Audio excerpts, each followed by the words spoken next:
Well, I think you're live on I think you're live on my channel too right now.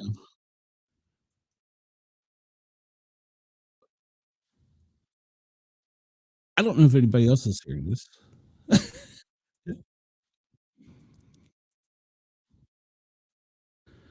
That's right.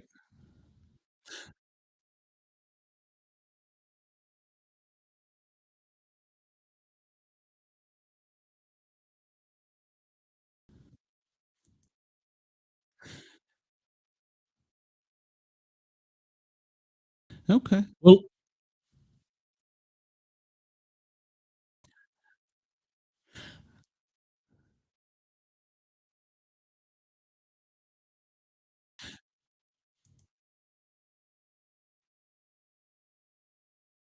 I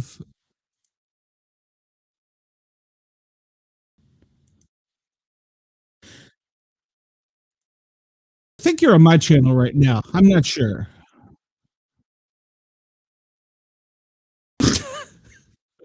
You mean Pennsylvania? Oh, he can't hear me. He's kicked me out of the screen.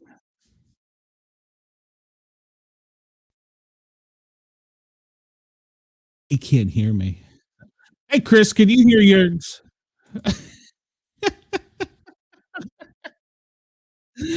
Oh, this is good times. He doesn't know I'm talking about him. All right. Well,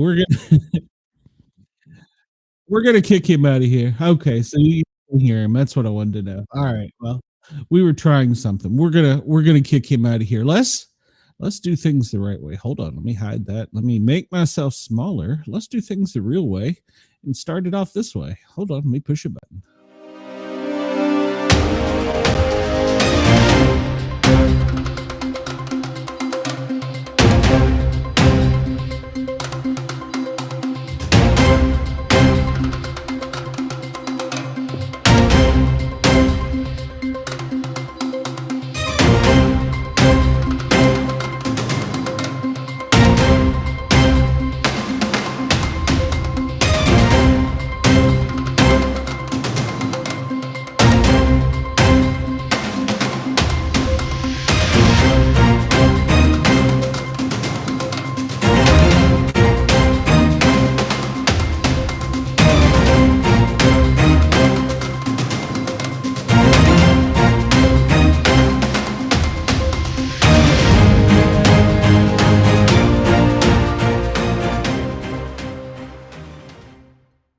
Hello, everybody, and welcome to the Sportcat Daily Gazette.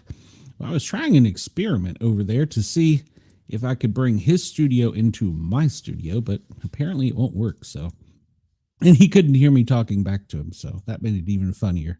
So, I will edit that out for the Spotify audience. So, hello, everybody, welcome to the Sportcat Daily Gazette. We are live on our YouTube channel, the Para Are Normal Guys. We've got a great chat following, so come over here and jump in. Denise and Chris are already here, and there'll be a few more wander in. So come in and join us. Everybody at Yerg's Radio, Rainbow Radio, thank you for following. Thank you for allowing me to tickle your ears.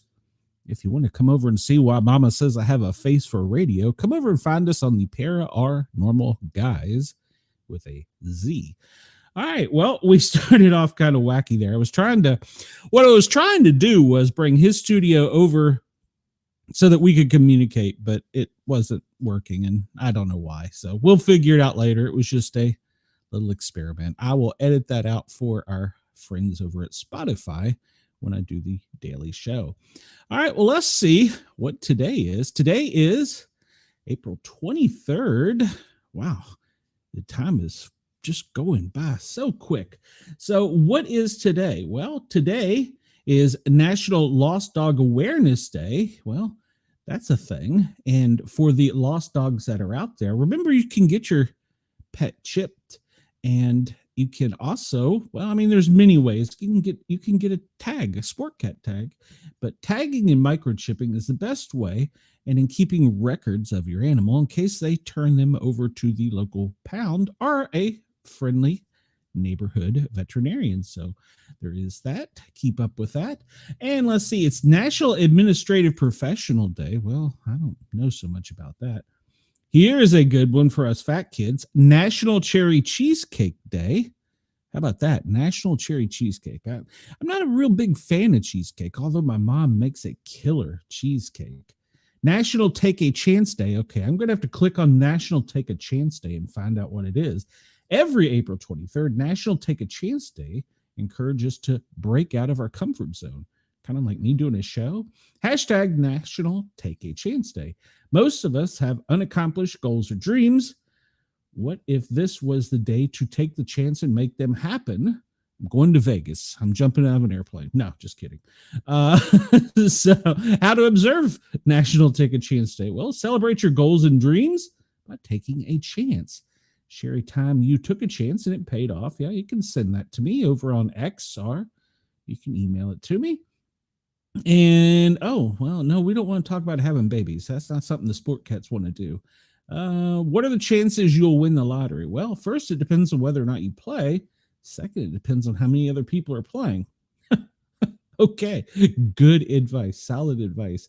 So let's see. April 23rd celebrated history. In this day in 1908, Theodore Roosevelt signed into a law establishing the U.S. Army Reserves. 1954, Hank Aaron, Hammer and Hank, launches his career home run tally with his first of 755 playing for the Milwaukee Braves.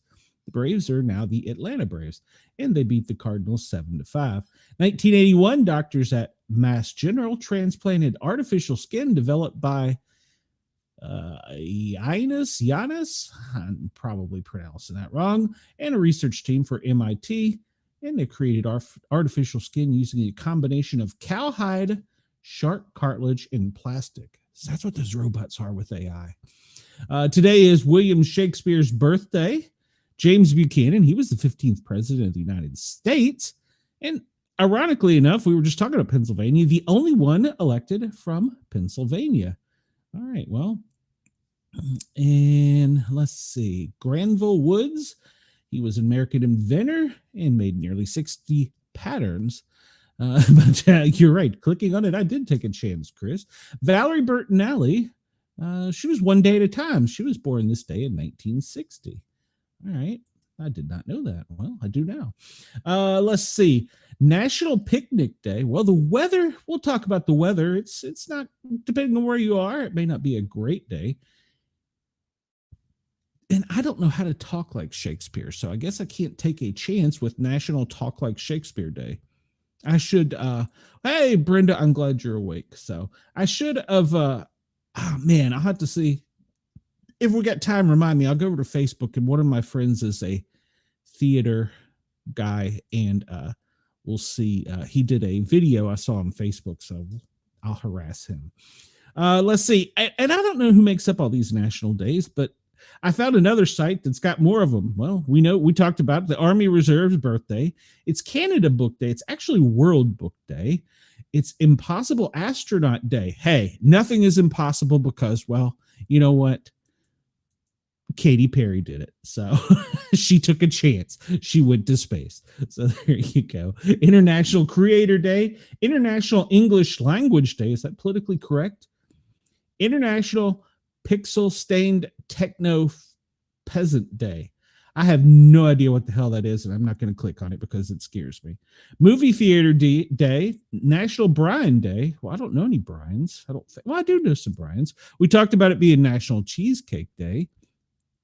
What did she say? I'm not. I went to Ned at 7:30 this morning. LOL. Oh, tell Ned I said hello. National Email Day. Well, make sure you have your emails in order. It's National English Muffin Day. We talked about National Lost Dog Day. National Lovers Day. Well, it must be the day for Virginia because Virginia is for lovers. Yes, Brenda, I know it was bad. National Picnic Day. National Sovereignty and Children's Day. Okay. Well, we just said that. Take a Chance Day. And this is a good one. Pet Tech CPR Day. Well, that's a good thing to learn. You need to learn CPR and you need to learn how to Do first aid if your pet is choking. St. George's Day and Secretary Day, Shakespeare Day, Slay a Dragon Day. Well, I haven't seen one in a while, so I'll keep that on my list. And let's see, I'm just talk like Shakespeare. We're going to have to figure out what talking like Shakespeare is. So he says, I find it rather discriminatory if Brian is the only spelling of the name being celebrated. That's a good point. Good point. And how does, hold on, this is going to drive me crazy. I got to find out, how does Shakespeare talk? Let's see if I can pull up my friend and harass him for a few minutes. How does he spell? He spells Mark with a C, I think. I don't know. Let me just pull up his last name. I don't know how to spell his first name. Apparently, he spells it with a K. All right, let's see. Let me drag this over here, and then let me close that because that's not relevant. Let's make this full screen. This is my buddy. Hold on a minute. I don't know. First off, can you guys hear that? That's my first question. And then let me go. Can everybody hear that, by the way? Let's see. This is my buddy. He's an English teacher in Chicago, and he is also a Shakespearean actor. And what do they call those people that do the plays and stuff? You can't. Let's see. I'll try this again here. Can you hear him? Anybody able to hear that? No sound. Well, that sucks. I don't know how to fix that. I don't know how to fix that. How do I fix? I know how to fix that. Hold on a minute. I'll get this fixed. Ha ha ha. There is a way. So if anybody wants to go and tell my friend Mark Andel I'm making fun of him, please go right ahead. All right, let's see if I can do it this way. No. Set later. And let's try it this way. All right, let's pull this over. We're going to try this again. And if it doesn't work, we'll give up on it. But how do I make this full screen? F11 still works. And let me turn the sound up. Can anybody hear that? Let me know. Is there any sound from my buddy Mark? If it's not working, just say so. We'll move on. I'm just trying to have a little fun with it. Nope, no sound. All right, well, I don't know what the hell's going on. Well, we'll give it up. I will. Can you download a Facebook video? I don't know. All right, we'll give it up. I'm not gonna. I wanted to harass my friend so badly. I don't know how to do it though. All right, well, Mark, I'm sorry. We tried. All right, so I don't know what National Shakespeare Day is, so I give up. All right, so we get back to it's World Table Tennis Day. I like ping pong. I don't understand pickleball though. It's Shay Young's birthday. Well, okay. And George Lopez's birthday. Gigi Hadid, I don't know who that is. Jano's birthday. Yared Lazar Day, or birthday. John Cena's birthday. How old is John Cena? Because he said he was about to retire.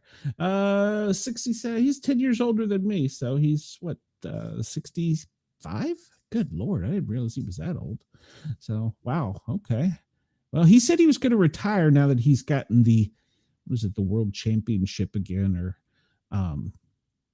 what do they have? The WWE he's won the title championship. Some people say he stole it, but he said he's going to retire now that he is a champion. So, okay, good for him. He turned heel right before he retired too. So, okay, one of the things we talked about was National Book Day. Well, it's World Book Day. So let's find out a little bit.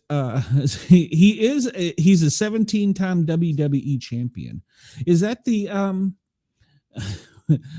Brenda says everyone runs around with a skull in their hand. Okay, I guess that's how you celebrate National Shakespeare Day, but you got to talk funny.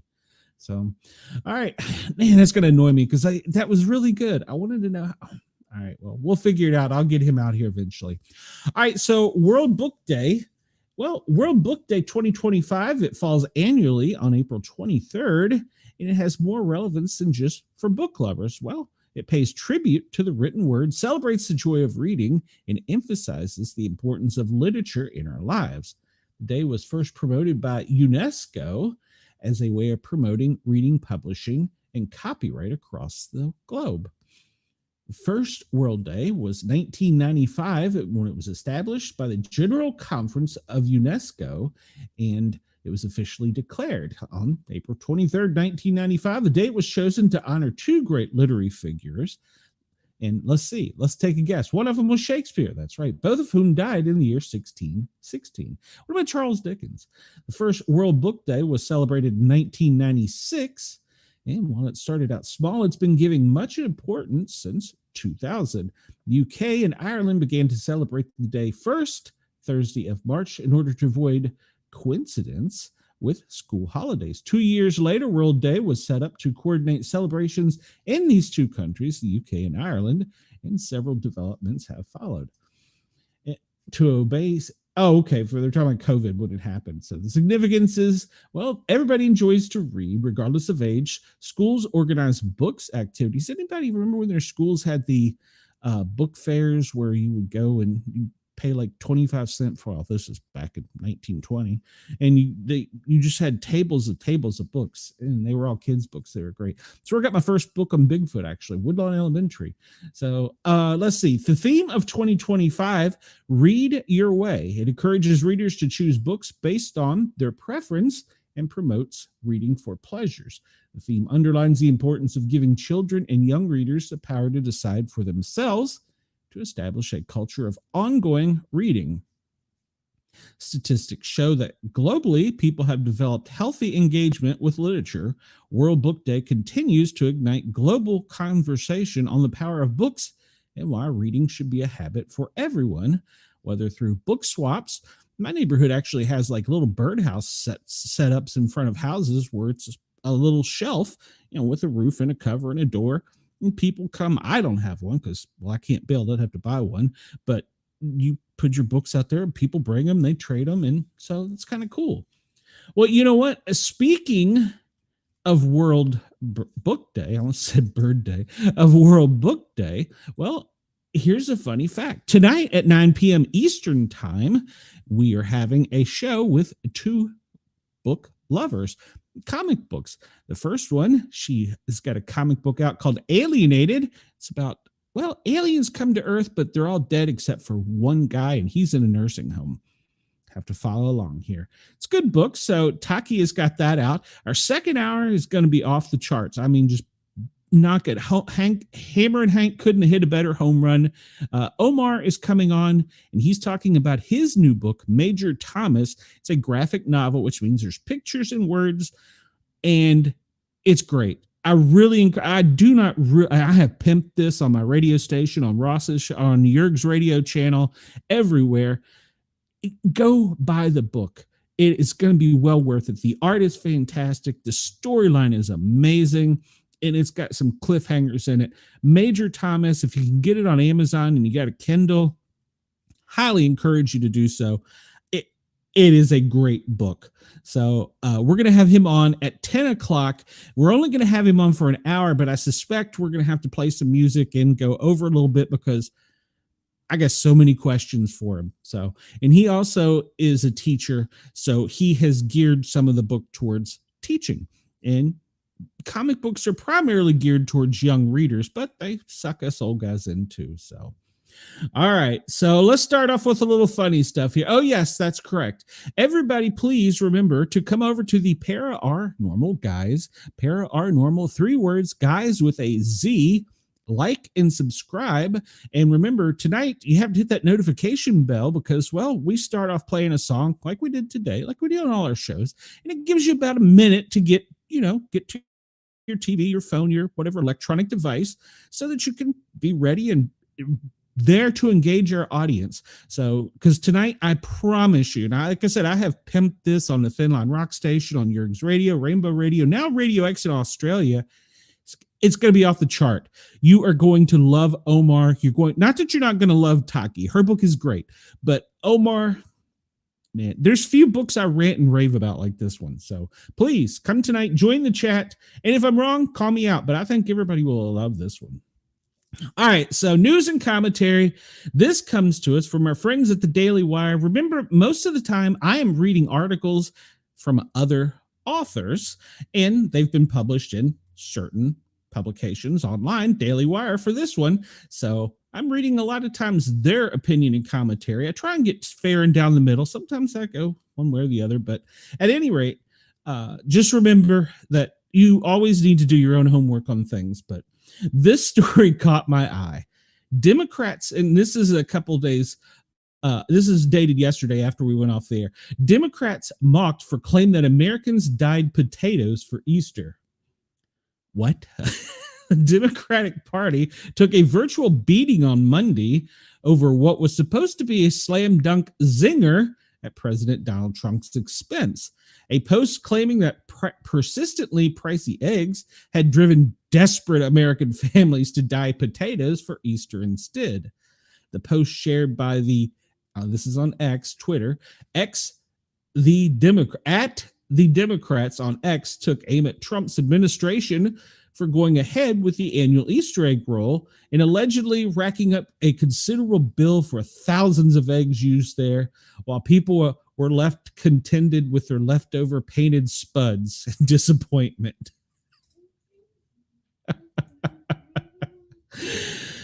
Trump's White House is this is their tweet or their X, whatever you call it. Trump's White House is using 30,000 real eggs worth over 15,500 for their Easter egg roll.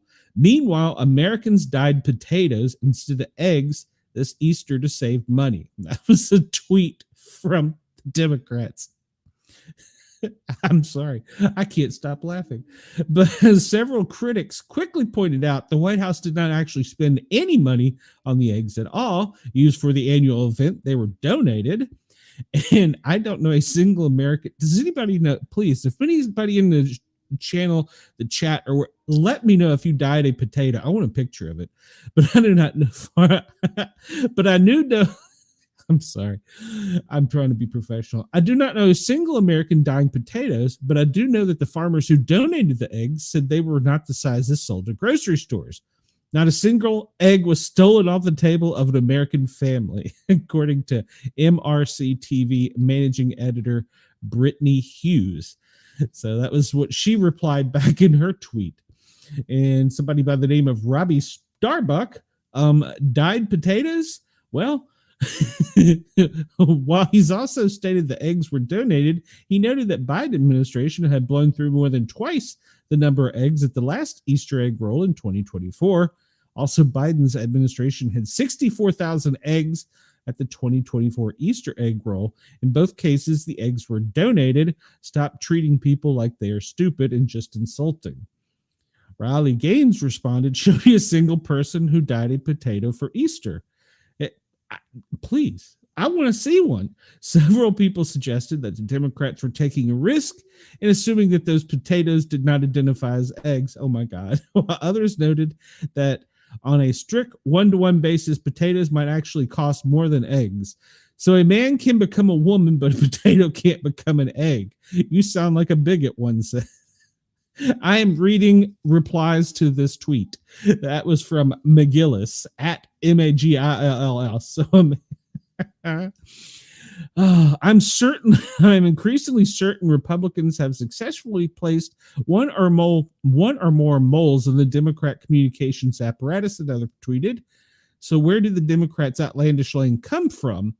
Well, apparently from a throwaway article published by the New York Times that was loosely based on social media video that gave step-by-step instructions on how to dye egg alternatives. The New York Times had an absurd headline claiming Americans are dyeing potatoes due to the price of eggs this year, but the only mention of potatoes in the article was a reference to a video for egg dyeing alternatives that was starting to circulate on social media.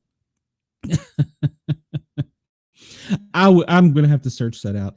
The less dye potato instead trend actually started 2 years earlier when egg prices hit records high, an average of $4.82 a dozen in 2022 and 2023. On April 2nd, 2023, Axios published an article titled Potatoes Sprout as Cheaper Eggs Substitute. All right. So please, somebody, if you did dye a potato, please share it with us, because I would have, if I had been home, my grandson was dying eggs, but if I had known this, we would have dyed potatoes just for fun. All right. So that came to us from the Daily Wire. And please show me if you know of a died, if one potato was dyed during the making of Easter or during the celebrating of Easter. So we're going to get into this a little bit more. But officials today have warned 70,000 people in New Jersey against going outside. And that's because the air quality for Atlantic City and surrounding areas is horrible right now due to. Well, where did I go? I don't know where I went. Hello, I'm back. All right, that was weird. I just went away. Maybe it was because I made fun of potatoes. It's got me. All right, so we're back on live here. Yeah, we're still live. All right, so why it matters? New Jerseyans, they want 70,000 people to stay indoors because of all the fires. And I don't know if you followed any of this on news or whatever, but man, the fires have been out of control. They've burnt through roughly 8,500 acres. That was as this morning, and they're still going to expand because of dry conditions and high winds. And you know, they were not in our fire danger weather report the other day. Chris says, I'm so happy when January 20th rolled around and the media allowed us to complain about high prices again. Amen. And it allowed us to vent about having to dye potatoes. All right. So if you're in, we as I say in East Tennessee, if you go outside, you're going to die because of the yellow sky with the pollen. Well, there's a good chance you could be in trouble if you go outside in Jersey because, well, if you look here, the whole eastern seaboard of Jersey is pretty much on fire. So, and then lots of lower Virginia is at risk, but New Jersey is right now suffering badly. So, yeah, we'll get into that more in the news. And I got a couple videos of some weather things, and I think I have a fire video. All right. And I found this because this is kind of, I don't know if I would call it heartwarming or I don't know. A woman hugs the man who fatally shot her brother and 22 more in a racist attack at a Texas Walmart. Speaking to the gunman who killed her brother and 22 other people, Yolanda Tignero did not raise her voice or condemn him for his racist attack at Walmart in 2019. Instead, she told him Tuesday that she forgave him and wished she could give him a hug. The judge, in a surprising turn in an El Paso courtroom, allowed her to just do that. Brenda, does that guy look familiar? Their brief embrace while Patrick Crusius was still shackled was among many emotionally charged moments during the 2 days of impact statements given by the victims, family members, and survivors. Some described their pain and devastation, while others assured him the community had met his hatred with love and unity. Later, another person also hugged the man who pled guilty in one of the deadliest mass shootings in America. Crusius, a white community college dropout, had posted online a screed about Hispanic invasion of Texas before opening fire with an AK-style rifle at the store near the U.S.-Mexico border August 3rd, 2019. He didn't address the families or survivors at his plea hearings Monday. He will serve multiple life sentences after pleading guilty to capital murder and 22 counts of aggravated assault with a deadly weapon. We would have opened our doors to you to share a meal, breakfast, lunch, or dinner, Mexican style, so then your ugly thoughts of us that have been instilled in you in the world would have turned you around, one told him. She wanted to hug him very tightly. She said her brother, a 60-year-old, was a kind, sweet-hearted person whose wife of over 30 years is brokenhearted over his loss. Now she lives alone in their home full of memories that she cannot forget. I feel in my heart to hug you tightly so you can feel my forgiveness, especially my loss, but I know it's not allowed, she stated. I want you to feel all of us who have been impacted by your actions. Later, the judge asked her, ma'am, would it truly bring you peace and comfort if you could hug him? To which she replied, yes. Her daughter, Melissa, told reporters, I don't know how she was able to do it. I could not do that. But she showed me something he could not show his victims. A survivor, not a victim. She said that she did not want to address him, but rather read a letter to Stephanie Menendez told him that she didn't want to address him, but rather read a letter to her father, 63-year-old David Johnson, who was killed when he shielded his wife and 9-year-old granddaughter from the gunfire. She thanked her father for making her study, giving her a curfew, and telling her when she was 16 that she needed to get a job. You made me into a strong woman I am today, she said. Her daughter, Caitlin, now 14, says, I am a survivor, not a victim. I'm going to walk out these doors and move forward with my life and not let you haunt me anymore.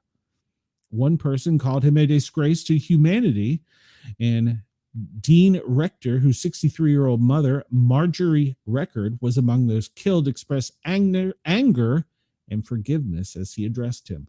Brenda, does he look familiar? You're a disgrace to humanity and to your family, he said, adding that he hopes he wakes up each morning wishing he was dead, but also said that he forgave the gunman who will spend the rest of his life behind bars.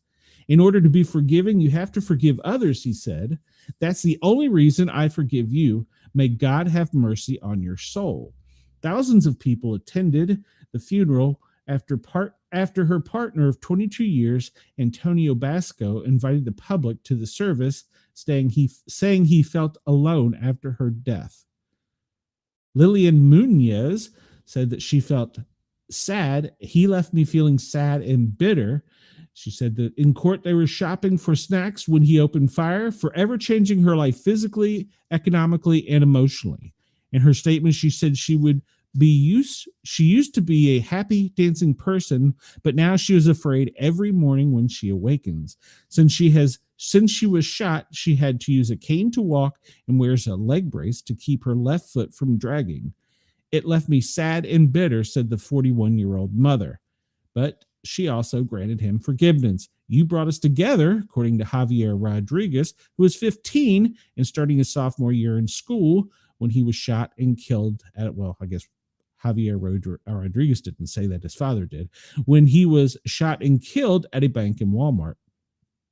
On Tuesday, his father, Francisco Rodriguez, shouted at him, "Look at me, I'm talking to you." He told him that he and his family have to go to the cemetery to commemorate his son's birthday. Okay, he was talking about his son, Javier, who was 15. I wish I could just get 5 minutes with you, me and you, and get all of it over with. But Rodriguez also referred to comments made about his impact on El Paso during his sentence. Like the judge said yesterday, you came down to El Paso with the intention of tearing us apart, but all you did, you brought us together. All right, so that comes to us from the AP that was published this morning. Well, I was saying the likeness, Brenda, but yeah, that's from our friends over at the AP, and it's a sad story, so I hate to do that, but a hug is an emotionally charged thing. So this is a story we covered the other day that was kind of weird. Swimmers' remains are found after shark attack in waters off of Israel's Mediterranean coast. Jerusalem, according from the AP, a man in Israel has died after he was attacked by a shark. Police and the victim's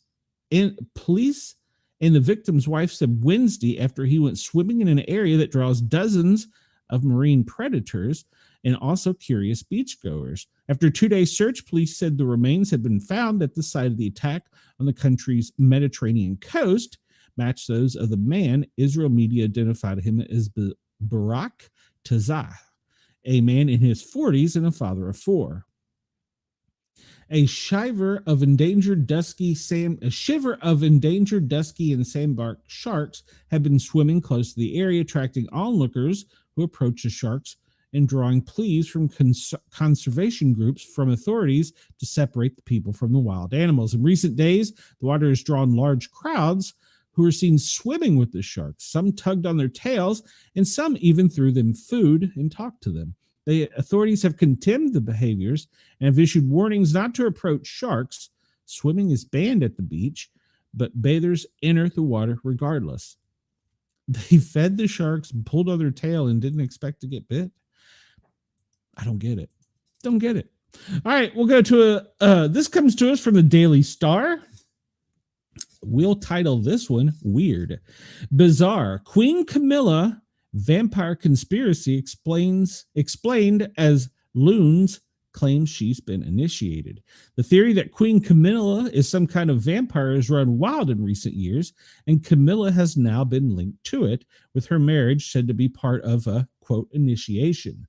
A bizarre conspiracy theory linking Queen Camilla to Vlad the Impaler has emerged, and all to do with a supposed vampire ancestry of the royal family. Exactly. The vampire theory stemmed from a verifiable genealogical link.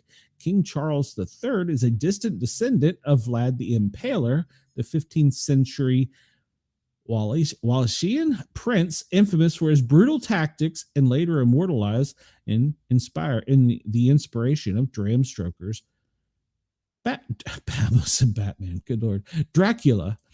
I don't know what you're talking about, Brenda. This connection was traced through Charles's great-grandmother, Queen Mary of Teck, and confirmed by genealogists, with Charles himself playfully acknowledging on a 2011 ITV interview during a visit to Romania. So he noted his stake in Transylvania and his 16th cousinship to Vlad, emphasizing his conservation work there. However, the theory has run wild in recent years that Camilla has now been linked to it, with her marriage said to be part of initiation. They claim that her marriage to Charles in 2005 inducted her into the vampiric bloodline, either symbolically or through some mystical royal ritual. This plays into her public image as an outsider who overcame scandal to join the inner circle. It has been claimed, mainly by strange people on social media, that the marriages granted her hidden powers and was part of a secret ritual, including blood oaths, occult symbols, or ceremonies. Another part of the initiation claims that she was deliberately selected by the royals, or a shadowy elite, to join the bloodline due to her loyalty to Charles, while others claims that her going from princess to queen consort and then queen shows she solidified her power and showed that she was now fully integrated into the vampiric bloodline. Another bizarre claim is that her pale complexion is another example, as vampires are often portrayed as very, very white. One user on social media said, Camilla's pneumonia, or is she allergic or is she allergic to sunlight like the rest of the royal vampires? Another wrote, the Windsors are all about bloodline. Charles, Camilla, all of them connected to Vlad, maybe even deeper. Ever wonder why they are so secretive? The royals have never commented on the claims, but her son Tom Parker Bowles commented on the Go-To Food podcast in December when asked about Camilla's illness at the time. I think so. I think, yeah, these things go around. These bugs, I think. She did the Australian tour and she caught some kind of awful bug, and then she was well again. She worked too hard, and she's one to do no great conspiracy theory. Well, that settles it, maybe. All right, so that comes to us from the Daily Star. So Brenda's jumping up and down on one leg. Yeah, that could be, Brenda. It could be. All right, so we'll jump over to some Tennessee news, which is also kind of national news. Tennessee board recommends that the governor pardon country star Jelly Roll. Nashville, Tennessee, the Tennessee Board of Parole on Tuesday recommended a pardon for the country music star Jelly Roll, a Nashville native who has spoken openly about his criminal record and what it has taken to overcome it. The board's action leaves the final decision on the pardon up to Governor Bill Lee. The rapper turned country star wants to be able to travel internationally to perform and share his message of redemption after spending time behind bars as a young person. The board issued its non-binding recommendation unanimously after a hearing that lasted about an hour and 45 minutes with several witnesses, including Nashville Sheriff Darren Hall, advocating for the 40-year-old musician named Jason D. Ford.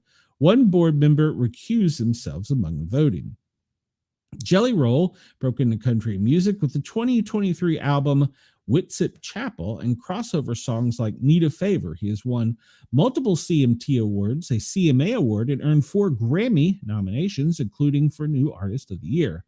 This was incredible, he said of the board's decision. I pray this goes through, but today was special for me regardless. His most serious convictions include a robbery at age 17 and drug charges at age 23. In the first case, a female acquaintance helped Jelly Roll and two other young men enter a house in 2002.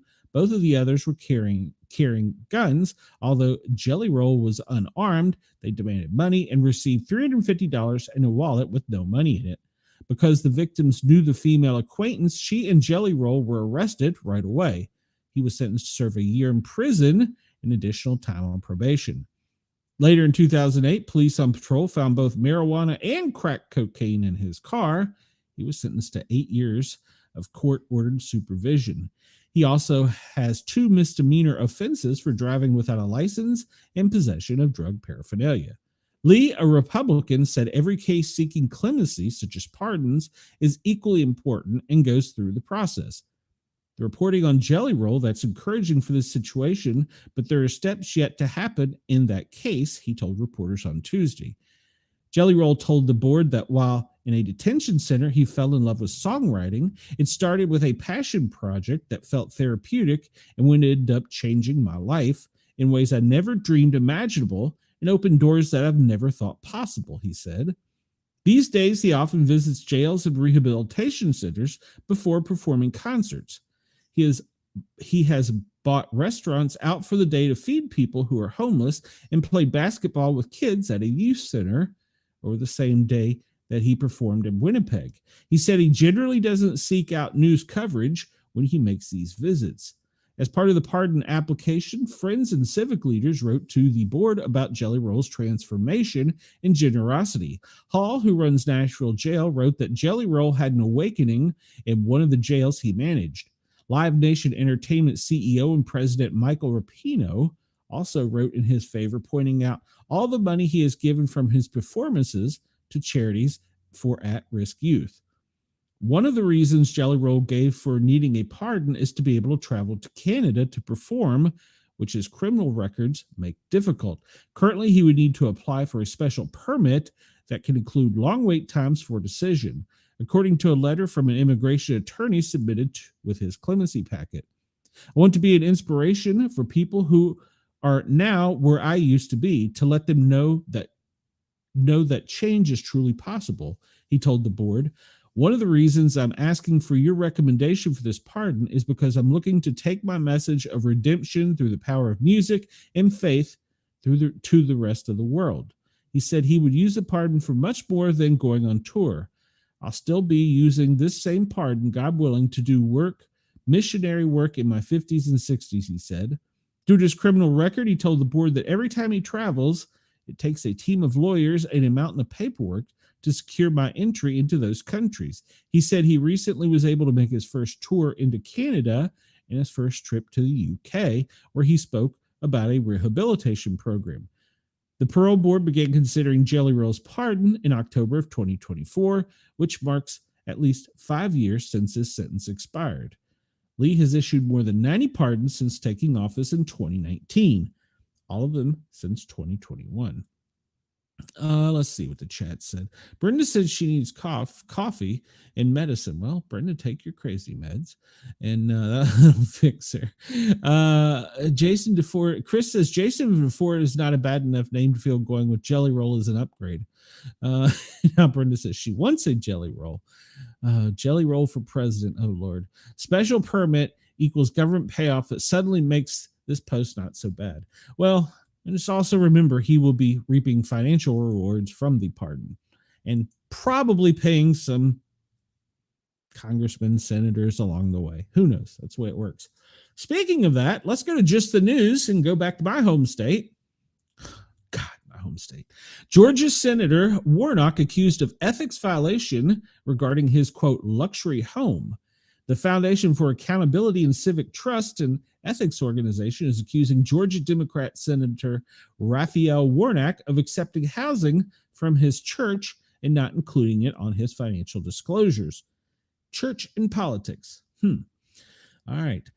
An ethics organization is accusing Georgia Senator Raphael Warnock of accepting the housing from his church and not including it. The Foundation for Accountability and Civic Trust is asking the the U.S. Senate Select Committee on Ethics for an investigation, according to the letter on the organization's website.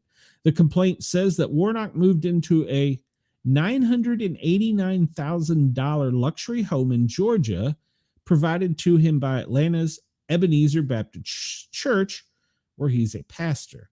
Why does a pastor need $1 million home? That's my question. And he was also receiving a $7,400 monthly housing allowance from the church. What? Since moving into the luxury home, Senator Warnock has not included any information about being provided housing on his financial disclosures, the complaint said. In addition to the undisclosed housing, he is reported receiving an annual income from the church just under the maximum outside earned income limit. For instance, $31,815.12 in 2023. Warnock sold his former Georgia residence and purchased a home in Washington, according to the organization. Told the director of the Foundation for Accountability and Civic Trust that she is hoping the committee will act promptly on the request. There are tax laws and ethics rules which allow for a senator to accept reasonable lodging or housing, but they are only applicable in a narrow set of circumstances. They are not open-ended loopholes that can be abused, Arnold said in a statement. Among other factors, it's critical that the value of the housing provided be equal price to the work done, and then the value be disclosed. It's difficult to fathom any citizen could look at this situation. A U.S. senator that is a part-time employee of an organization which pays him a salary and happens to buy him $1 million house to live in for free after he was elected to Congress, and not to think some potentially wrong is afoot. Well, they have been unable to get comment from the senator at this time. That's from Just the News website. And yeah, it's like one of those terms, military intelligence, Chris. Ethics, rules, and governments. Yeah, it's funny. All right. Let's see. Federal judge has ordered Trump administration to restore the Voice of America. Well, that's a good thing, right? Because the Voice of America used to be, before the internet was available, you turn on your shortwave radio and hear the VOA. Voice of America workers who were placed on leave or fired should return to work. In the Trump administration must restore funding to the VOA and other government-funded news outlets, a federal judge ruled on Tuesday. Well, it effectively halts the Trump administration's plan to go gut the VOA and its parent company, the government-funded U.S. Agency for Global Media. Not sure I like that word. In addition to the VOA, Voice of America, the U.S. Agency for Global Media houses several other internal broadcasters, some of which are waging their own legal battles against the administration in an attempt to survive. DC Judge Royce Lamberth noted on his order in DC that the VOA is not reporting the news for the first time in its 80-year existence as a result of the Trump administration's action. The Reagan-appointed judge said the outlet's website had not been updated since 15 March, and radio stations abroad that rely on VOA programming have either gone dark or only air music. He said that the administration acted without regard to the harm inflicted on employees, contractors, journalists, and media consumers around the world, adding it is hard to fathom a more straightforward display of arbitrary and capricious action than the defendant's actions here. The judge ordered the Trump administration to restore the VOA programming. All right, so of course they are grateful for it, but that's just a small step forward because they're likely to appeal, and this can go to a higher court. So right now they're trying to get the VOA back on the air, which is, I think, VOA is a good thing. All right, we'll talk about this a little bit too, but we'll hit it real quick. Measles misinformation taking hold amid outbreak, according to a poll. All right, so this was a poll. This was done to us by Axios, and it wants to know if they are very confident MMR vaccines are safe. They broke it down by Democrats, Independents, and Republicans, and 65% Democrats say that they believe it are very competent. Independents, 47%. Republicans, 37%.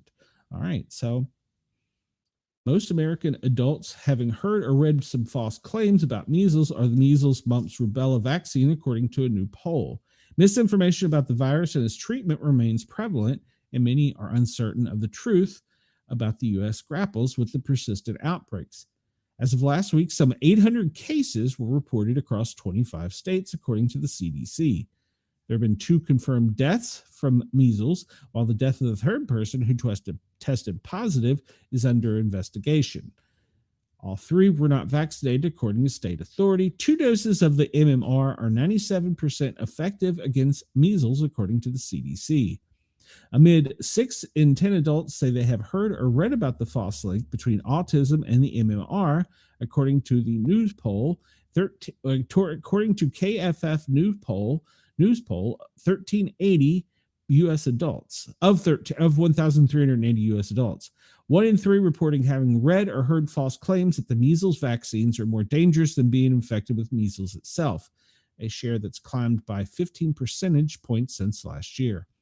1 in 5 have read or heard a claim that vitamin A can prevent measles and infections. No, it can't. At least half of the adults reported are uncertain whether the claims are true or false, saying either probable true or probable false. And it shows a great partisan divide, and they are broadly divided. So awareness is on the rise in measles cases, differs across the Democrats and Republicans, blah, blah, blah. We know about all that. All right, so confirmed measles cases at ground zero is target right now is Texas and New Mexico, and the Four Corners region, Oklahoma, too, up there. So the threat level among parents who say at least one of the 3 false claims about measles is definitely or probably true. 24% they have delayed or skipped some vaccinations for their kids, compared with 11 who say they probably are definitely false. All right, so Kennedy, who is our Department of Health and Human Services, recently recommended people get the vaccine, saying it's the most effective way to prevent the spread. All right, so, but he's also shown some skepticism about vaccines in the past. They have floated a false tie between vaccines and autism through the study that built the foundation for the anti-vaccine claim was thoroughly debunked in several other studies that found the vaccines are not associated with autism. The echoes of COVID-19 still reverberate throughout American society, such as lingering partisan distrust of public health institutions crossing over into public health challenges. However, large majorities of adults and parents were still somewhat confident the vaccines are safe. The confidence level is notably lower among Republicans. So, all right, well, let's go to the chat. I'm sure I got some good things over here. Regular reporting judge. The judge must be 150 years old. Yeah, exactly. Heard vitamin M prevents measles. I mean, is there a vitamin M? And why am I not hearing about this? It makes me sick, Brenda says. So, well, Brenda, there are 800 cases, and the largest number of cases, I believe 225, are in Texas, and the next largest is New Mexico, is our current outbreak in the United States. We have an outbreak every year. It's just they're making more headlines here recently. All right. I'm not a doctor. I'm a paramedic, but that's just the way it is. All right. This comes to us from, well, what is this? ATWZ. Okay, no, the Navy Times. All right, what was it doing? Rapid strike on smuggling ship off of Africa highlights increased authorities given to the commanders. All right, so the TWZ newsletter, when an unflagged vessel smuggling advanced arms into the Al-Shabaab Jihad region was spotted in the waters off Somalia last week, there was no time to send a boarding party to interdict it, a U.S. defense official told the War Zone Tuesday morning. So U.S. Africa Command, AFRICOM, made the rare decision, calling in an airstrike. The ability to do so was in large measure made possible by new authorities given to commanders to act, officials told us. This is meant to speed up a critical kill chain and increase the effectiveness of the force that has to keep ahead of the enemies on a fast-moving modern battlefield. But even when the clear benefits of increased authorities down the chain of command and forward in the field, there can be added risk. This was a time-sensitive issue, said the official, speaking on condition of anonymity, discussed the operational details. They have to do things quickly. They did not have time to pull in the boats. In coordination with the federal government of Somalia, U.S. Africa Command, AFRICOM, conducted airstrikes against advanced conventional weapons aboard a flagless vessel and a smaller supporting vessel inside Somalia territorial waters on 16 April. The command announced the weapons were en route to al-Shabaab terrorists inside Somalia and posed an imminent threat to a partner in U.S. forces in Somalia. So what did they do? They did what Americans do. We blow shit up. So everyone aboard both vessels was, this is their quote, neutralized. So there you go. They declined to say what kind of weapons were involved and how the strike was carried out or by what branch. Well, I'm going to guess they used a very large bomb, maybe drones, who knows? But at any rate, so the pirates out there and the drug runners in the people carrying guns to the bad guys better be on alert.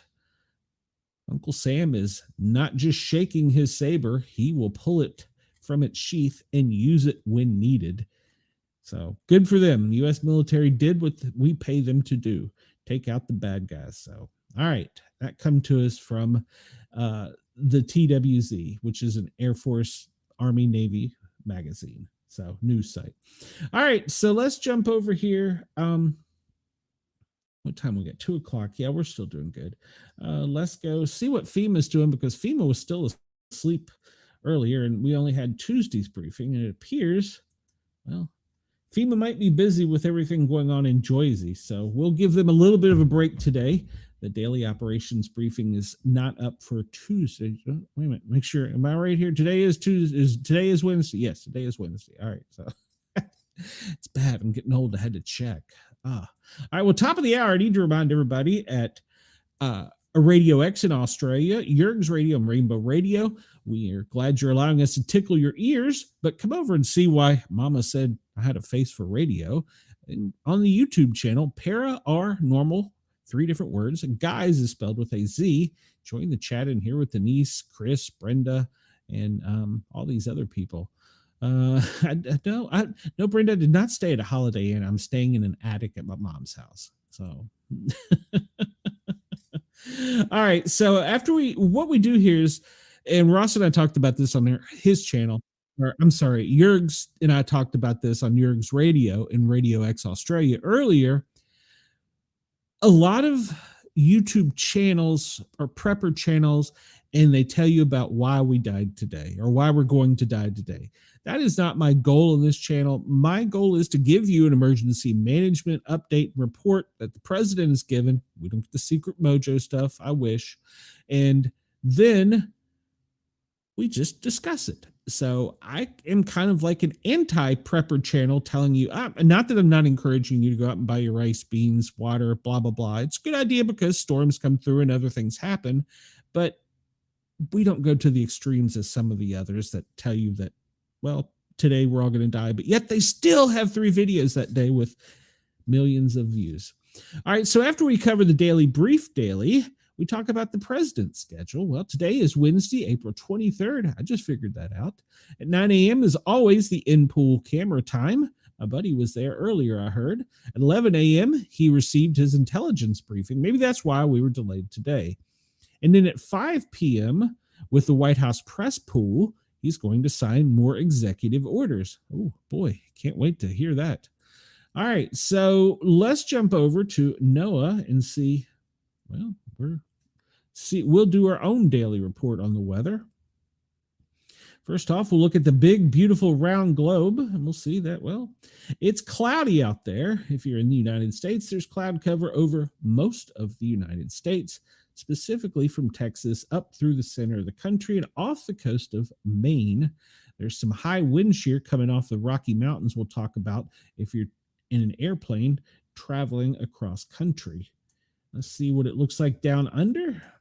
It looks like a pretty clear day, except for off of the northern coast. And if you're in Australia, it looks like a pretty clear day. All right, so let's jump over to our radar here in the United States. And we see that currently the storms are down in the Houston area off the coast, headed towards Louisiana. Pretty intense storms. And they're only going to gain pressure, or they're only going to gain intensity because of the pressure that's pushing the warm water out of the Gulf of America. So they're going to get stronger as the day goes by. There's a strong cell currently, and it looks like it's the Alabama Mississippi border, just above what is that, Mendian. All right, so we'll get to it. All right, our daily news briefing for the weather is, yes, it's going to be a chance for potential severe weather pretty much across southwest Texas today. So that's right. So it's west side. Well, pretty much across west side of Texas today, because as it goes through the day, that intensity is only going to increase with the warm waters off the Gulf of America. And it will probably extend with some severe weather all the way up to the Great Lakes, headed to the east. So if you're in Tornado Alley, you might want to be on alert. It's going to get worse tomorrow significantly because the cold front is pushing off wind shear off the Rockies, and it's hitting that warm pressure, that warm moist air coming off the Gulf of America. And right at the center of the country there, Kansas, Missouri, Oklahoma, Arkansas, you will be in the danger zone for heavy rains and flooding and possibly some severe weather. And it only gets a little bit better because the chance is less severe, but pretty much this side of the Mississippi, the east side of the Mississippi, it's going to be a soaker. Over on the west side of the Mississippi, the lower half of the country, good chance of precipitation. The higher elevations from California all the way over to Wyoming, including Oregon, Idaho, and Nevada, you can see a little bit of mixed precipitation. All right. Look down under, and currently satellite, like we said, it looks like a pretty clear day. Look at the radar real quickly in Australia.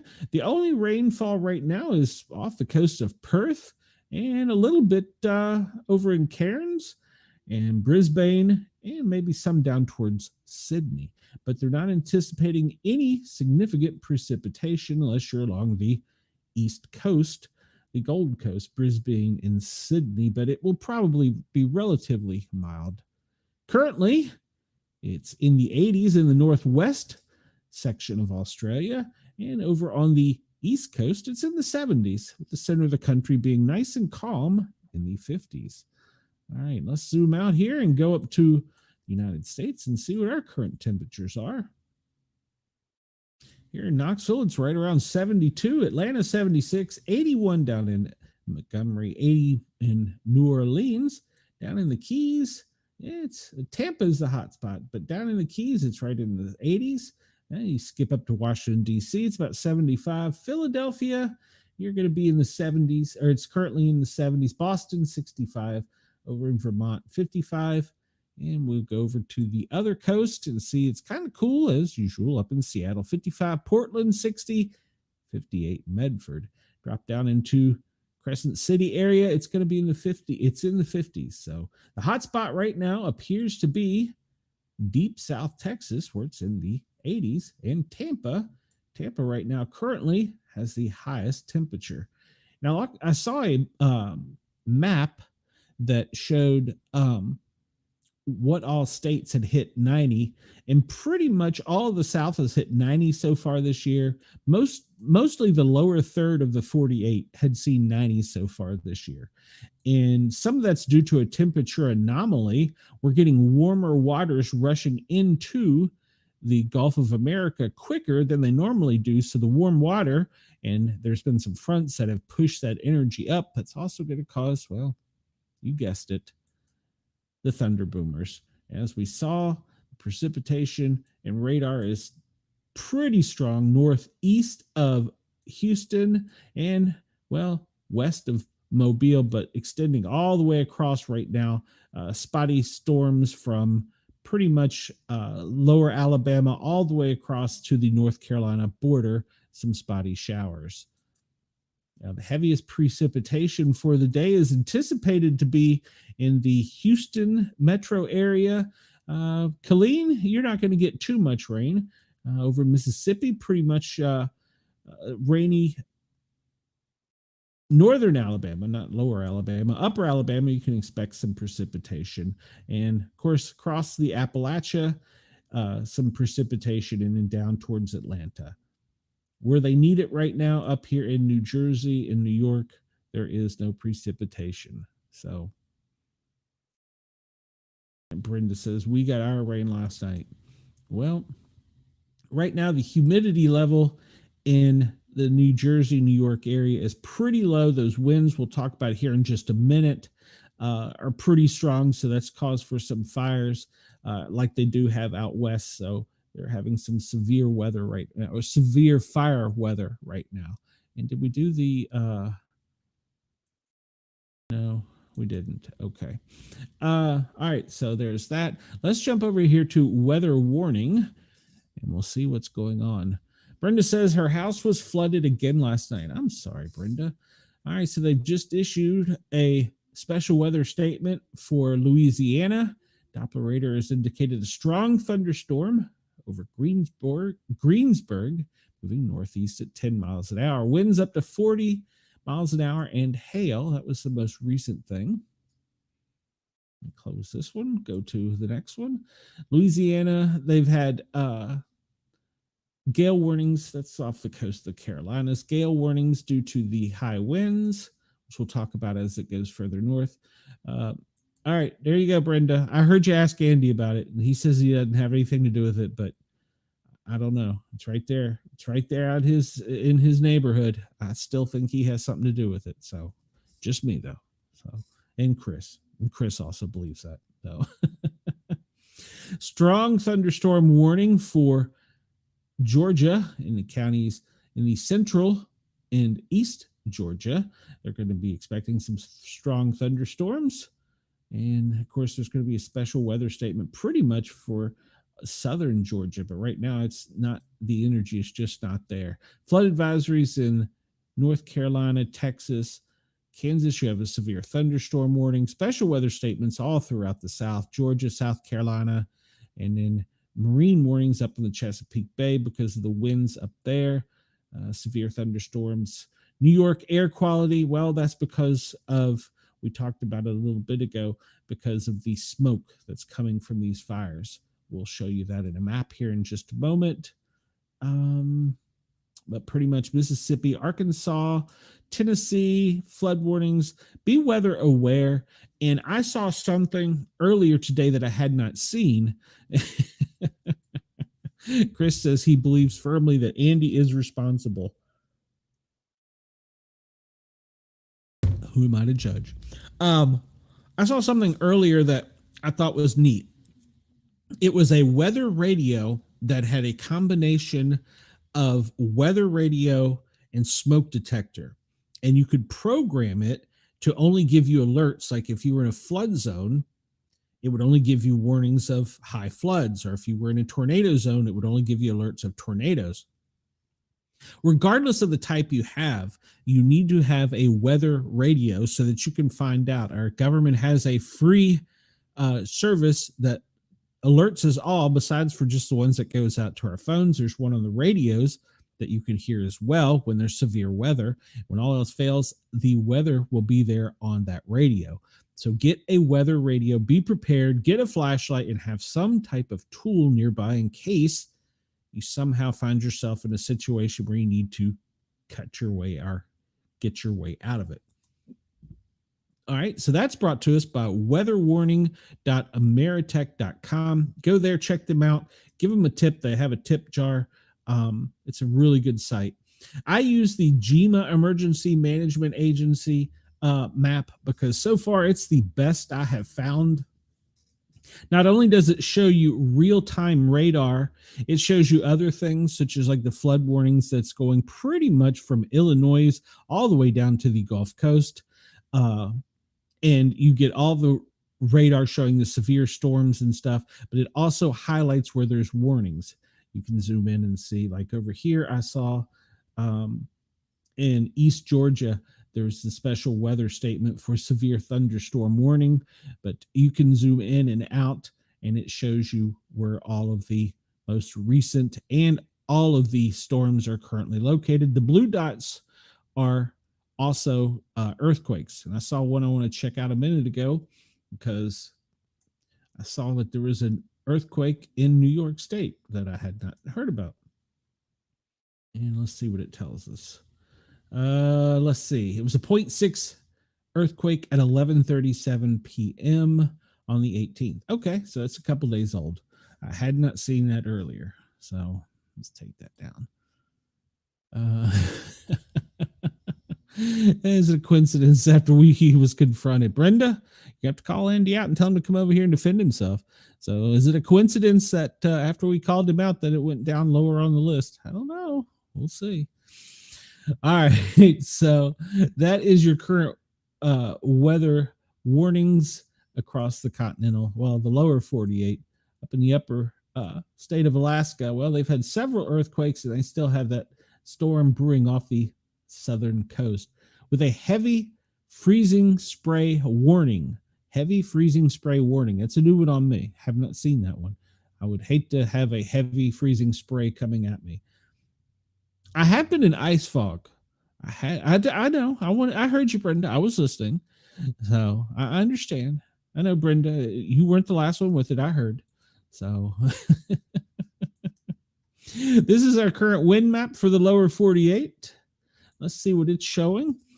Currently, we see that convection is pushing down. It's made its way kind of over the Rockies, but that front out of the Gulf of America is really, really pushing hard, pretty much through anywhere east of the Mississippi.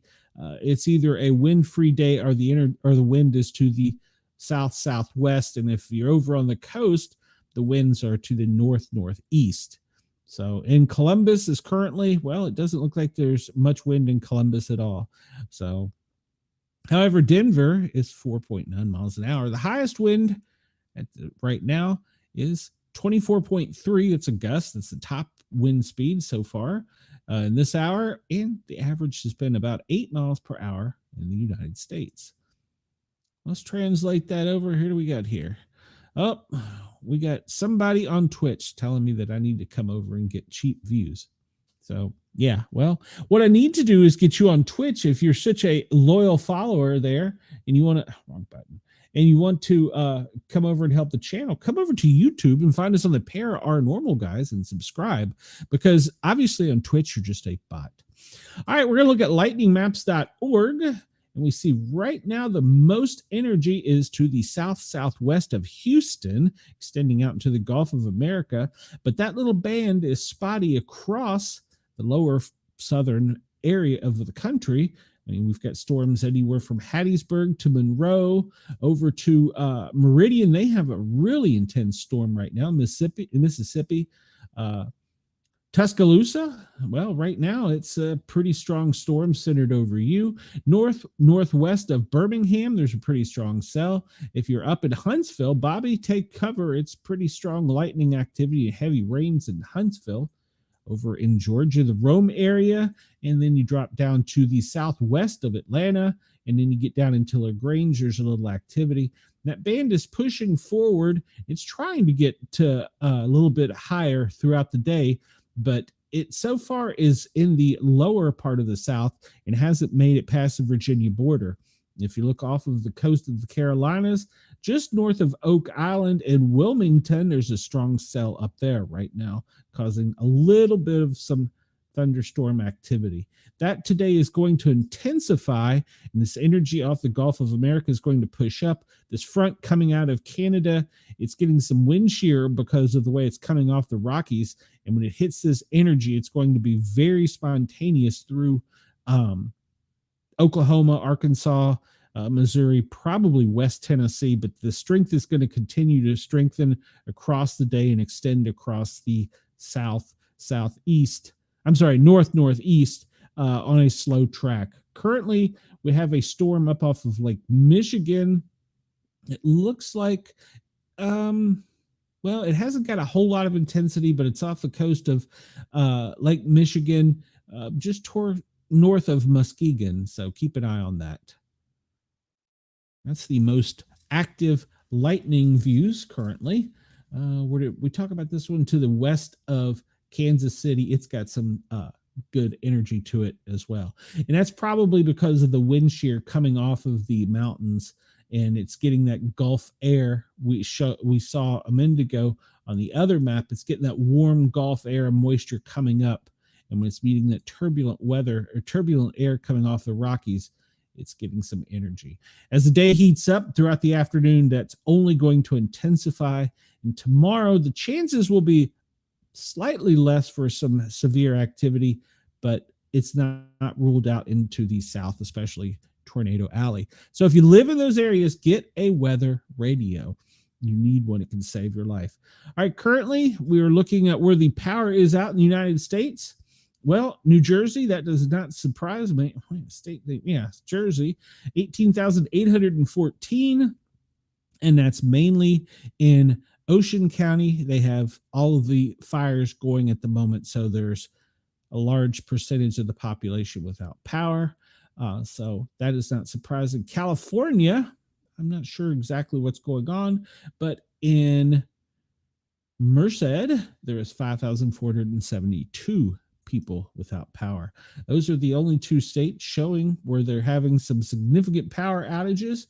So according to the updates currently, that's the only people that are having power outages. So, and this is brought to us. You can go to poweroutage.us and check this out if you are interested in getting information about power outages in your area.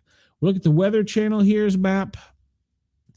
This is one of the few maps I believe lies. Brenda says that she's glad she don't live there anymore. Yes. There, California has some weird weather. The tree pollen map. Well, it looks like now it's pretty much time for the Chesapeake Bay, Baltimore, DC area to enjoy some of the fun we've had here in the Deep South. That's going to extend across the Ohio Valley into the Midwest. The South is getting a little bit of a break right now from the pollen, but it's only increasing on the southwest side of Texas and towards the Rockies over to the coast because it's warming up. So weed pollen is almost null at the moment. Well, that is unless they cut your lawn. And we'll look at grass pollen. Well, it's in the south. Everybody's grass is starting to be mowed. And, well, in the deep south, lower Alabama, Mississippi, lower Georgia, and part of pretty much the panhandle of the Gulf of Mexico is where it's the worst right now. I like to look at this map for the aches and pains, even though I don't totally understand the science behind it, but it shows that most of the aches and pains are pretty mild throughout the country, with the only ones being around the Four Corners section and up in Idaho, up in there. Otherwise, it looks like the aches and pains map, according to the weatherchannel.com, that's where that's at. So, all right, you have that. And what do we have next here? This is where we're going to get into this air quality. And wait a minute, I also have a video to share. All right, so let's share video. I have two videos I want to share before we get off of the weather subject. I found this one, and I don't know what these people were thinking. No, go up here. There we go. Which one? This one. We'll start with this one. On screen, play. I don't know if there's any. Oh no, this ain't the one I wanted. Ain't the one I wanted. Hold on, why is it not showing? That's a funny video, but that's not the one I wanted. Download video. This one? All right, I'll try it and see. I don't know what the heck it is. So, play. Where's it at? Come on. Here we go. Show on screen. Play. All right, so we're going to talk about either. Nope, that ain't it either. Yes, they both had sound. Why is it not? All right. Why can I not share that one? All right, I'm going to figure this out if this kills me, because I downloaded this video trying to figure out what in the world was going on with this, these people. Share video. Yes. Understand. All right. Downloads. It's not showing today's videos. Hold on. This is crazy. Why is it not showing today's videos? RP. Okay. Well, let's just do it another way. All right. Share screen. I can do that. I understand. It'll be window. That one. Share. And then let's see if we see this one. Hold on, let me bring it over here and show it on this one. There's no sound really on this one. But look at this. This is a tornado and the workers are still working. What in the heck? That's crazy. You're not able to see that because it's not on screen. What in the heck is going on? Show on screen. There we go. Good Lord. All right, let me rewind it. This is workers working on a building. There's a tornado coming through. They probably didn't have a weather radio. What in the heck were they thinking? Yeah, this is on Texas on a job site, and they're on a rooftop. They are on a roof right there. You're looking at them holding onto a roof for dear life. What in the Sam heck? I don't understand. Why are they hanging onto a rooftop during a tornado? You can plainly see the tornado. If somebody had had a weather radio there, that could have been prevented. Crazy. All right, let's see. Close that one. I think this other video is pretty much the same, but we'll play it as well. It's just another view of a tornado going through this construction area. They are on top of a building, and these guys are trying to stop a roll of insulation that probably weighs about as much as they do. Look at this. And they're hanging on. Why? Is that not the craziest thing you've seen? They're hanging on to the roof, hoping they don't get blown away. If they had had a weather radio, yeah, their supervisor is a jerk. I agree with you 100%. So, yeah, I don't understand why they were doing that. And then one last one, let me bring it up. When we were talking about the fires, just look at this. This is the storms last night in New Jersey. I say storms. These are the firestorms. Look at that. That's crazy. And they had to evacuate quickly and move out. Says OSHA may have had a problem with that. They were wearing their safety glasses, Chris. So,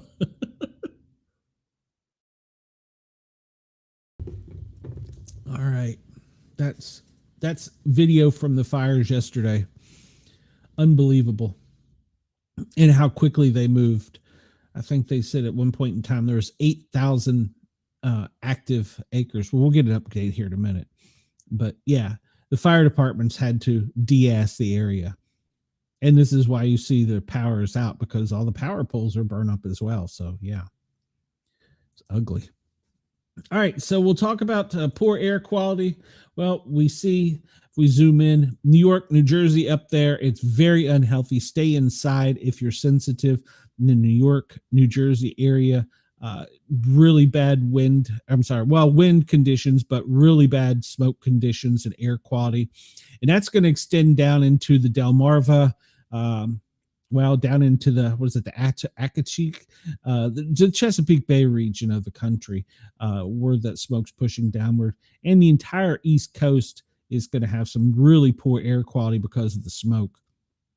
We see pretty much all of lower Alabama and West Georgia is going to have some poor air quality today. Up in the Four Corners region around the Rocky Mountains, where some of those fires are, you're going to see some poor air quality. Most of the poor air quality out there today is because of smoke conditions. So, and we see, as we saw in the one wind map, it's pushing it up along here in the Rocky Mountains, Kansas City area, where it's going to get worse, but there's very little winds in the northeast. Let's bring up the air pollution map for the world. Don't get off screen. For the entire world. Let me take off the weather stations so you get a better view of this. As we can see, the fires, that's where the worst air quality is, like we were talking about. Over in New York, New Jersey, pretty much all of New Jersey is burning right now. There's some very large fires there. So, but it's pushing that smoke down along the coastline, and it's not going to go out to sea for a little while. We see that the smoke conditions pretty much are going to be in the lower 48, almost across the entire 48, to be honest, because of fires. Is the worst pollutant at the moment. So, yeah, if you're in the lower 48, pretty much anticipate some poor air quality and smoky conditions. The further south you go, it's only going to get worse, especially around the Mississippi, Mobile area, Louisiana, Mobile area. We'll zoom out and look and see. Well, down in South America, it's not too good either. Pretty much all of North Africa is poor condition. Right pretty much along the equator is where you see most of the poor air quality is. Australia, you're fairly lucky. You're not going to have too bad of air quality, but your smoke conditions are going to be pretty heavy right around the Orange, Dubbo, and Griffith area. That's pretty much where the worst smoke conditions and pollutant conditions are going to be. Coming from Wahala up through the center of the country, going northwest, there is some smoke coming from that fire that's going to cause a little bit of air quality problems, but it's going to dissipate the further northwest it gets. And then down off the coast of Perth, north of Perth, those winds are rotating the smoke down into your scenic area. So, all right, there is the world pollution map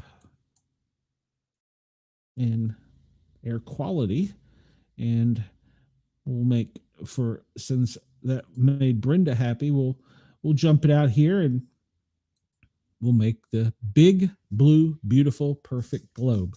This is AI's version of wind. It adds in the smoke and pollutants, and we see how they're traveling across. No, it wouldn't be across, it would be around the globe. So we see that pressure is just pushing from the Atlantic, hitting that warm Gulf moisture air, going up and into the Rockies where it's getting that turbulence, and that's going to create the thunderstorms in that area today. And that area is only the tornado alley this summer, because of the way it's pushed the warm waters in. It's going to happen earlier and be more intense than it has been in past because of that. Now we zoom out and look at the big, beautiful, round, perfect globe. And I said around the equator, but it's actually not around the equator. It is mostly around the equator, but it's north of the equator. Southern hemisphere is not, maybe that's where we need to live, is the southern hemisphere, because look at that, the air quality is better. Everything looks better on the southern hemisphere.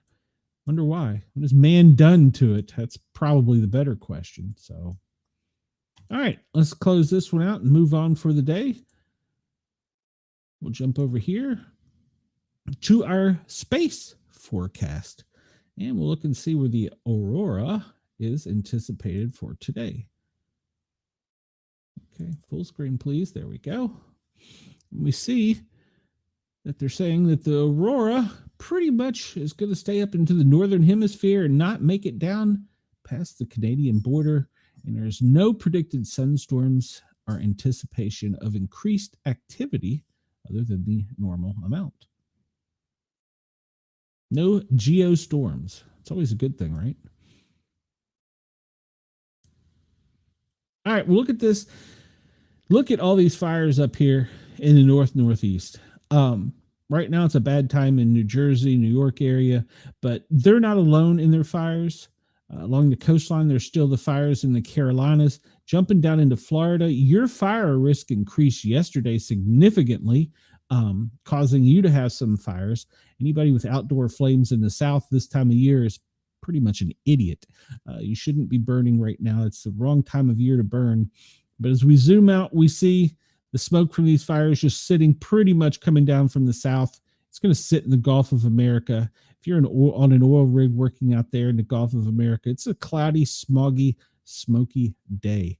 And if you look to the northwest, just to, well, we can say pretty much from Kansas up, that fire there is producing a lot of because of the way the wind is flowing, a lot of the smoke up into Sioux City. And of course, they have fires up there all the way up into Wisconsin, almost to the Canadian border. So, but if you look at the number of fires, well, there's a lot of fires burning right now.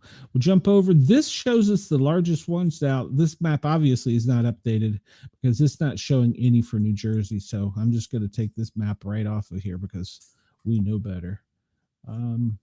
Zoom in up here with this. And we'll see, yeah, right here, just south of Tom's River. I'm not sure what county this is, but they're having so many fires right now. It's uncontrolled. I don't have do I have let's see, Jones Road, 8,500 acres. And it was started by humans. Shocker. Southerner plus outdoor flames equals idiot. Well, hold my beer. I'm sure somebody will at me for that, Chris, but it's true. As a firefighter, let me tell you, it's right now is the wrong time. But there's idiots burning crap. Guy behind us here at this neighborhood is burning stuff. And go out there with a smoke extinguisher or fire extinguisher and spray it in his face.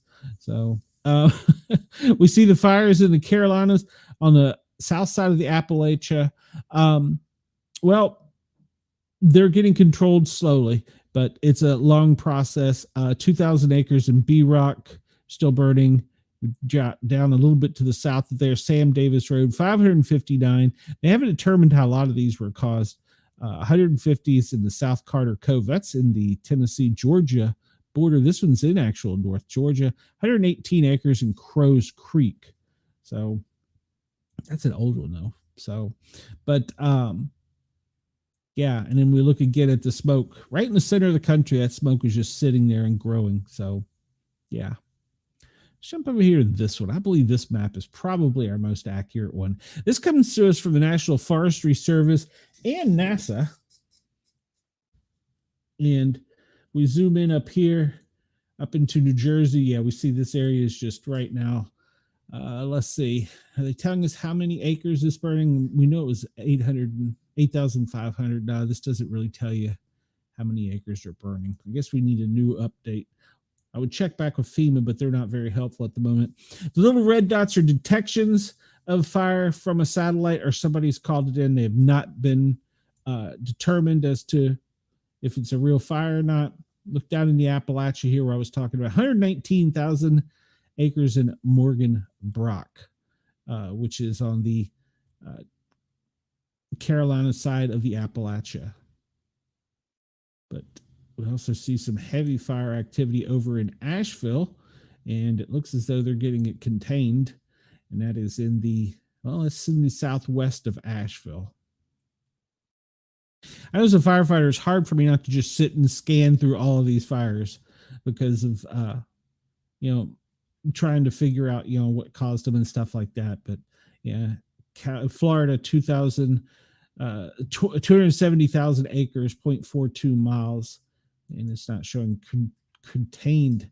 That is, it's in Deltona, and it's saying power line. So I wondered if power line caused that. I did hear them saying up in Maryland that there was a forest fire caused by a power line. I heard them talking about it on the radio. Much of the South right now is experiencing fires in the Southeast. A lot of these to the west of us are prescribed burns. So always a good thing. So, but there is your current fire map. You can find this at firms.mods map. Just search out, if you're interested in seeing this, search out the U.S. Forestry NASA fire map, and it'll bring it right up. And it's pretty much real time. This is the fan favorite. It's that time of day where we get the plasma screen kicked on, turn off the lights, put on the Tai Chi music, and look at the big, beautiful, perfect round globe and the wind conditions. Look at, like we were talking about earlier, that pushing it right along the South Atlantic up and through the Gulf of America, where it's hitting right there. And you can almost just make that turbulence out. We'll probably be able to see it when we get over to the flight radar, but it's making all that turbulence, which is trying to come back to the southeast and creating some violent storms. The potential for violent storms will only increase as the day gets warmer. We look down along the Australian section of the globe. We see, like we were talking about, it's mild wind, pretty windy, non-windy, eventful day in Australia. There was nothing that I saw on the Atlantic or Pacific as far as anything to watch. You know, that one up there, I don't know if it's just because it's not in warm enough water. It's just kind of sitting up there. So it's not been flagged yet. But so far, everything is pushing to the southeast, which is a good sign if you're on the Atlantic coast. Nothing in the Pacific as of yet. All right. This is brought to us by our friends at the USGS. Any earthquake over 2.5, it will show us. And we see that the most recent one was in Puerto Rico. Gosh, those people down there, they've had the power outages. They've got small earthquakes, 3.7, 2.8. Wyoming, that's not exactly what I want to say, but okay. All right. Well, I get it. So Wyoming had an earthquake. I wasn't aware Wyoming had earthquakes.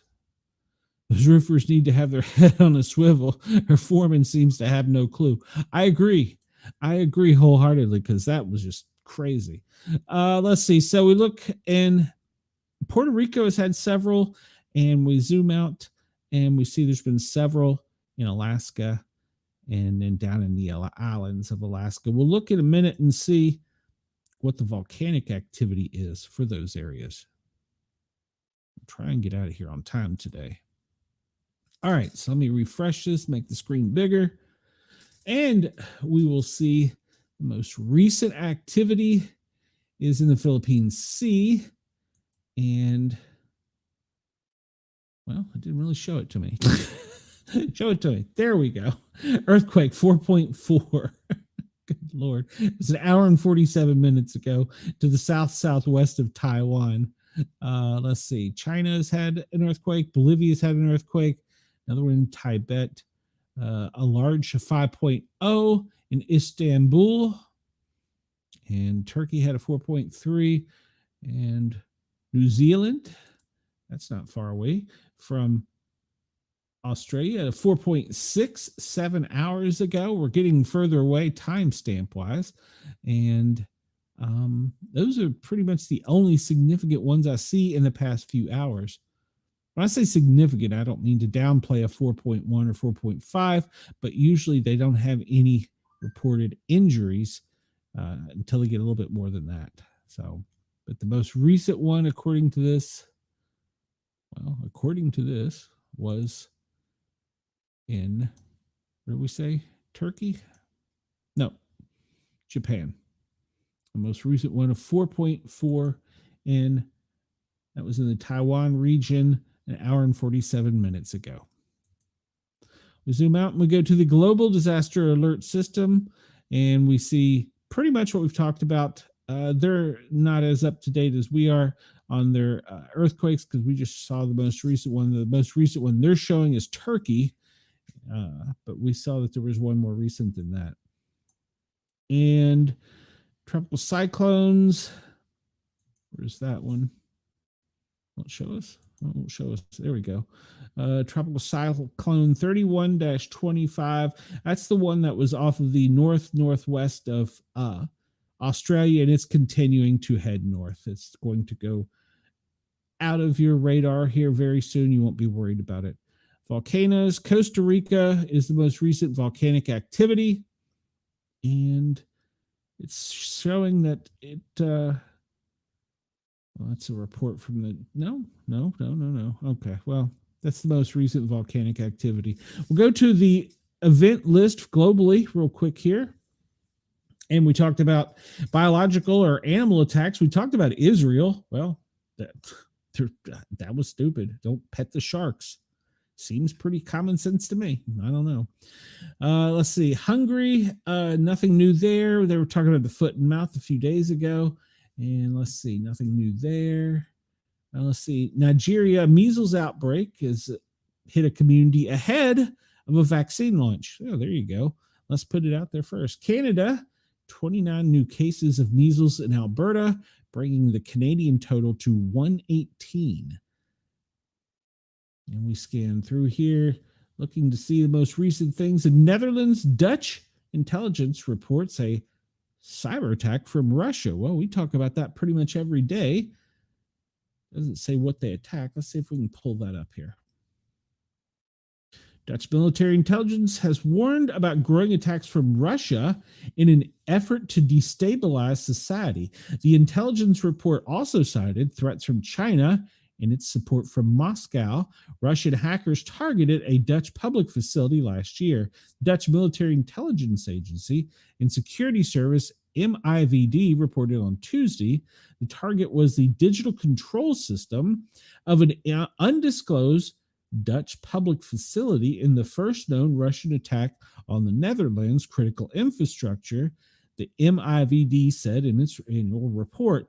The report reviewed other cyber attacks against European allies of Ukraine amid the ongoing war.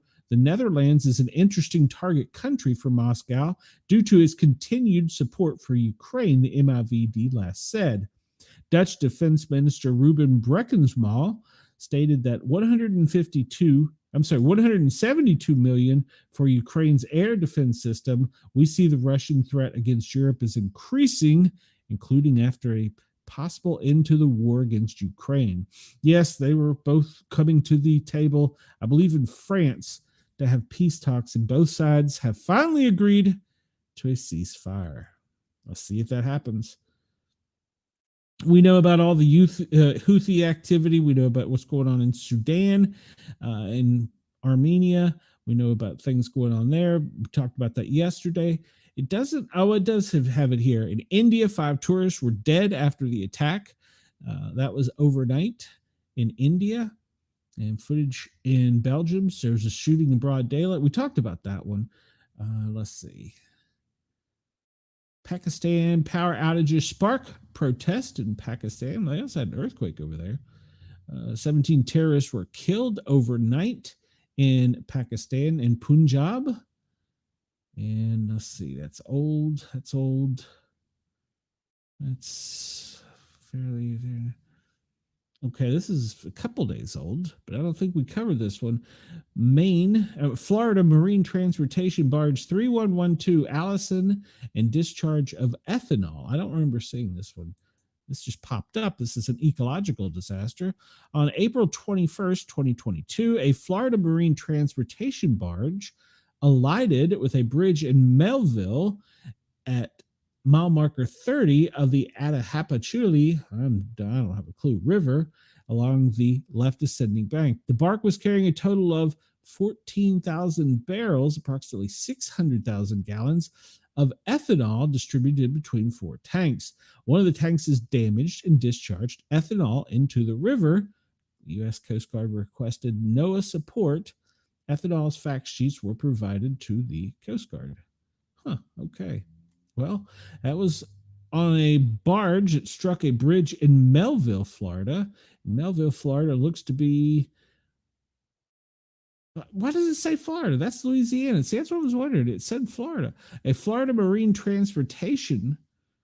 Okay. Well, I don't know why a Florida Marine Transportation barge was in Melville, Louisiana, but apparently it struck a bridge and leaked ethanol into the river, and downstream is going to be an issue. What is a Florida barge doing in?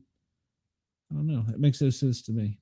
All right. So if you're in Louisiana, that's what that is about. And I don't know why they have that tagged as a Florida barge, but it's northwest of Baton Rouge. And I'm sure it'll all come downstream to you guys.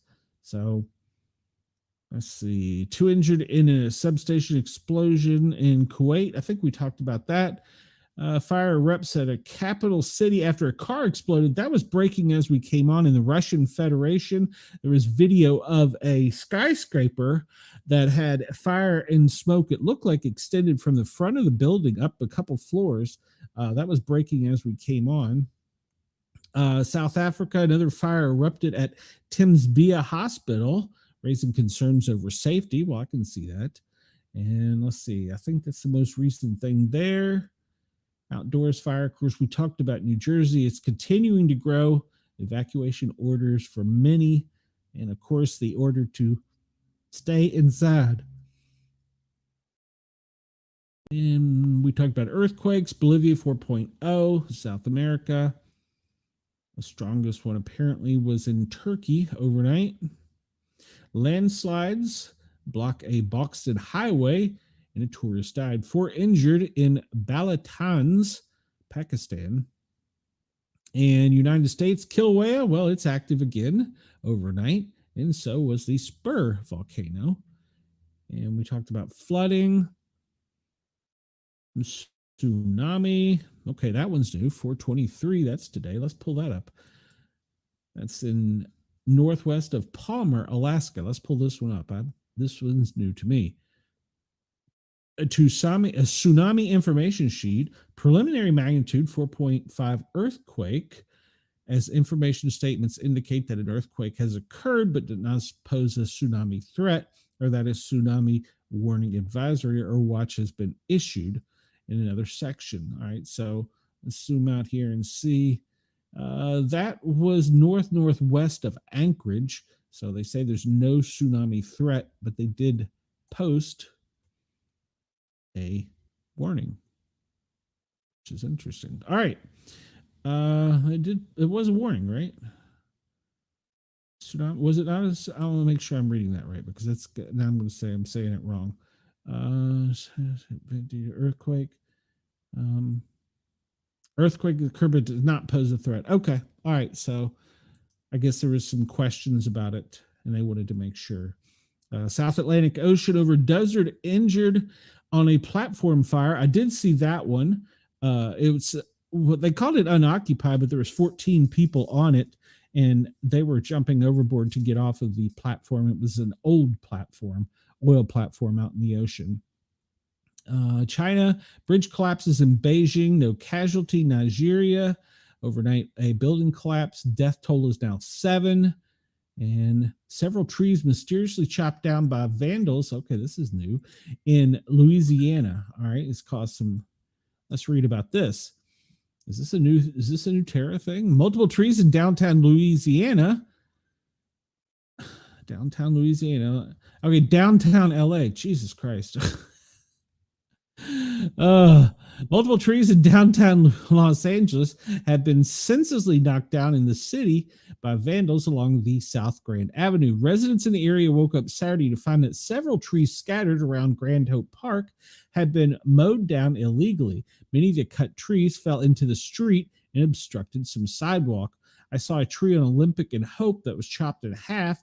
I thought it was, something that the city did, said Media Muse, who was puzzled by the fallen trees.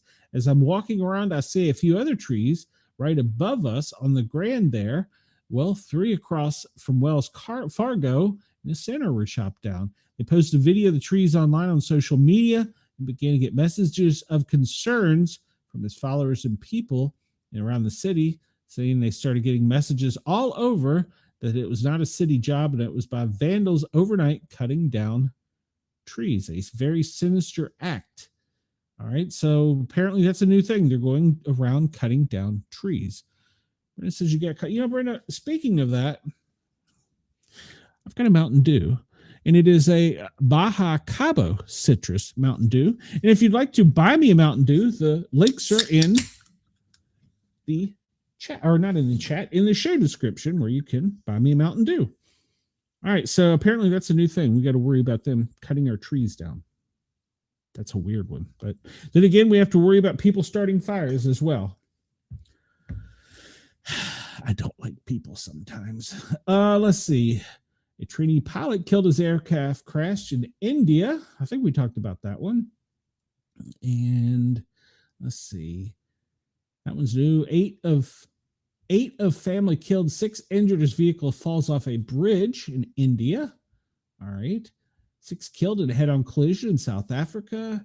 Pakistan truck falls into a ravine in southern Pakistan, killing 13. On I-65, a master's fire shut down part of a highway in Indiana. Yeah, I saw that one. Nigeria, 5 dead, 13 injured in a auto crash.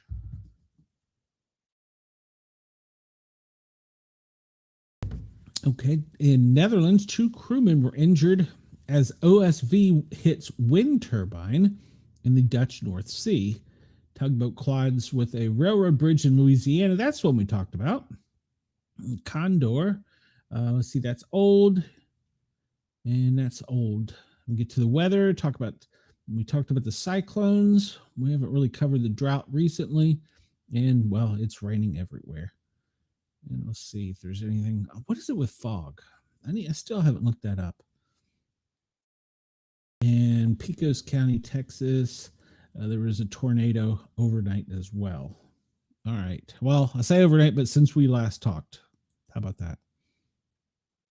All right. This is the disaster alert map. It's pretty much the same thing, except it's more colorful. Chris says that Indiana wreck was like 20 minutes from me. They had to completely resurface the road. Yeah, the fire looked pretty bad. It was 2 tractor and trailers that collided, and one of them was a tanker, wasn't it, Chris?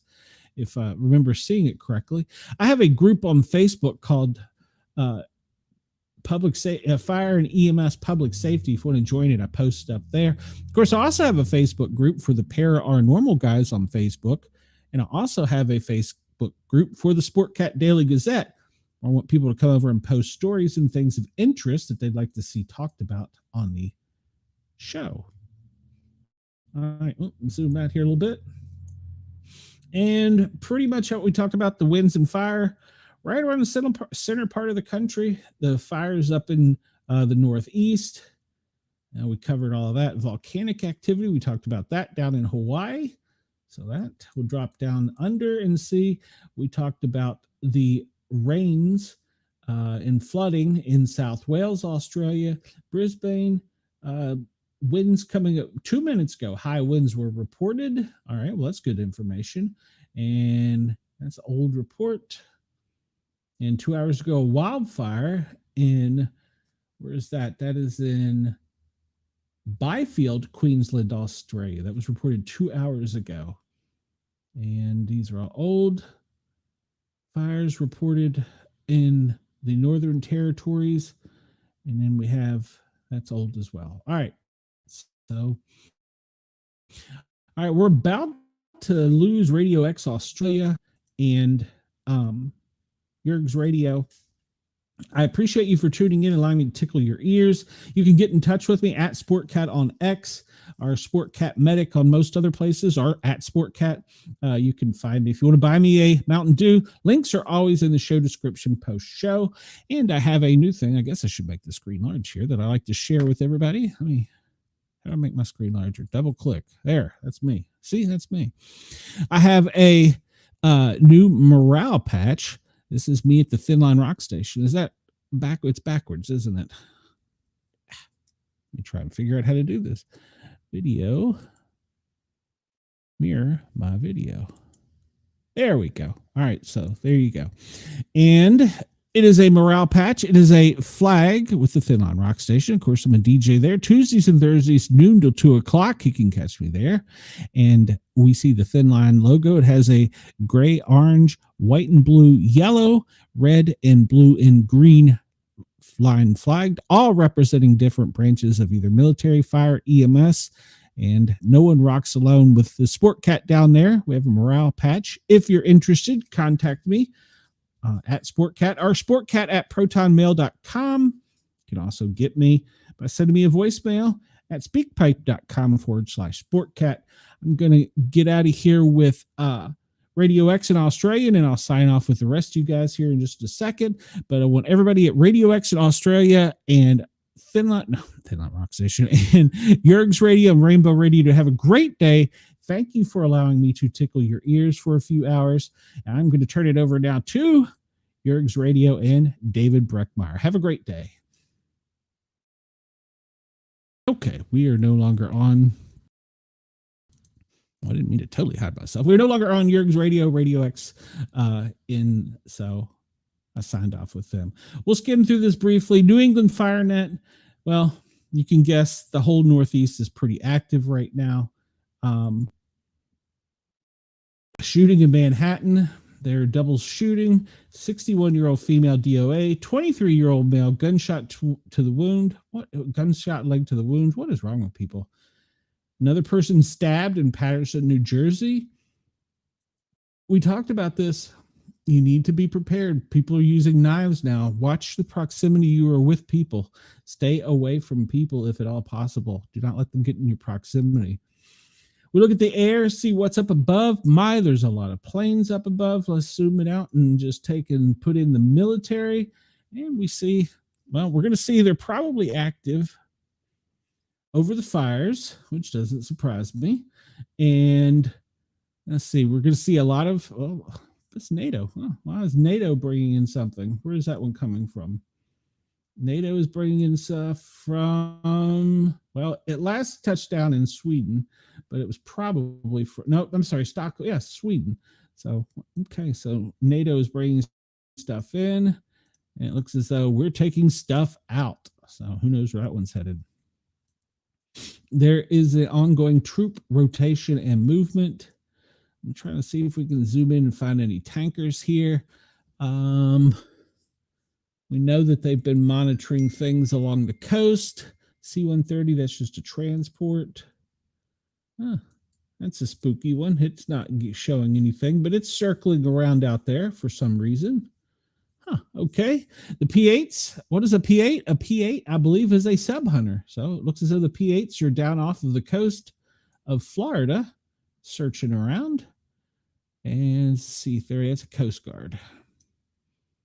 We have over here, that's also a transport plane. It was going out to, where's this trail drop off? Drops off right here, the other side of Bermuda. Wonder if it's going to make that turn and come into here. Wonder if that's where that plane is headed. Wonder if that's one of the special planes right now coming out of St. Petersburg, Tampa. It looks as though it drops off the radar of where they're squawking, and it's going to come around. I bet you that transport plane that is going to Coast Guard at that. Interesting. I bet you it's going to come right down here and land in this little section of this country that starts with a G that has a prison. What do you think? You think that's true? All right. And I'm trying to see if there's anything really interesting. No. Tanker is probably refueling some things as he goes along. C-130, that's probably a training flight. It doesn't look like it's got a whole lot of other activity, unless they were, it's probably a training flight. And C-17 is just moving stuff around. Always a lot of activity down here along the Gulf Coast. These helicopters are continually training. Elgin's Air Force Base, they're always training. That is a C-30. So there are a lot of training flights along the coastline. Brenda, over by you, well, we know they're always doing something there. You can see the helicopter activity, the Blackhawks, and this little plane. That's a fighter pilot probably training. This is probably a fighter pilot training as well. So a lot of training down there. Very rarely do you see anything other than that. That's just a troop or equipment mover there. So no call sign there. Blackhawk up over the Rockies, and it's R-135.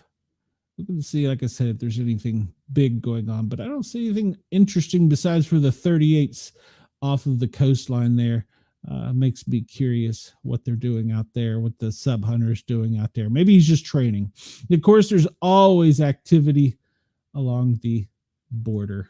So, but yeah, that one plane, Coast Guard plane, interesting. The Coast Guard plane taking that route and then disappearing off radar right on the other side of that island that starts with a C. It'll probably turn and go into that area known as a G. So, all right. Well, that's pretty much everything. I didn't see anything new when I was going through this earlier, besides for the meteorological events for flight awareness. There's still the space operations going on off of the coast. I believe at SpaceX. We have the same warnings that we always have up around DC. They've actually enlarged it for a VIP, so somebody must be going to the northwest. We see down there the air show sports. Just kind of zooming around to see if I see anything jumps out under flight restrictions or flight aware. Nothing there. And this one is the big one from Flight Service that I enhanced a lot. That's got a lot of data on it. If we notice this area, they have in a specific flight plan pattern here recently around the country that starts with a C. And of course, they're still watching things down off this coastline here. So we keep an eye on that. And that's pretty much the same thing. Somebody was talking about on another channel that there has been a balloon floating and its elevation has been up in the 82,000 feet, and it's come from the center of the country, and it's just sitting off the coast of the Atlantic. I cannot find anywhere that's tracking it, but they say there's a very balloon at high altitude just sitting over the Atlantic in the 80,000 feet range, monitoring something. There is all of the marine traffic for the world. Kind of hard to make out, just like the plane traffic, except for they're everywhere. We take off some of the things. This is non-military. These are ships at port or at sea, are underway. And we take a look and see where the space shuttle is. The space shuttle is currently, well, it's covering the West Coast at the moment. And it's just entering daylight for them. And we look at the low Earth satellites here. I did goofed off with this a little bit earlier. And like there, of course, so we take the beams off of the instruments. Yes, it'll actually show the beams, but you can zoom in to like more of your specific area. Because I was just playing with this earlier to see if you could kind of see like what was above. Oh, I went too far. Above, well, hold on, go back up. I want to zoom in right around the southern coast here, and you can actually get a pretty good look of the satellites overhead traveling. But man, this thing is so sensitive, you can't move it a whole lot. And see what is almost pretty much directly overhead. An unknown rogue balloon has Andy written all over it. I suspect retaliation for the test messages. Could be. Man, this is so sensitive. But you can zoom down pretty close to see what is above your skies at this current time. But it is so sensitive when you move it. But yeah, I was trying to see what was flying over the south a little while ago, and it's pretty interesting to see. And then I'll turn on the debris, and we'll just look up. And well, the debris is not that bad currently. How does the things not collide is my question. But that is being tracked, of course, by NORAD. We'll look at one last thing here, and then we'll get out of here. Bird migration the past 24 hours. We showed this yesterday, pretty much up the northwest. And they're going to be starting to travel. They're taking advantage of the winds and letting the winds help guide them, and they're going more to the west now that it's warming up out there. But they're taking advantage of those winds to get aloft and go further. Live cyber threats. Well, let's just go to the other one. We'll get out of here. It's always hopping. There's always something going. Well, it's not. Is it down? I say that and it's not working. Oh, there we go. All right. So that is the live cyber threats right now. And we see that, of course, the U.S. is being pounded, of course. All right. Well, I'm going to get out of here.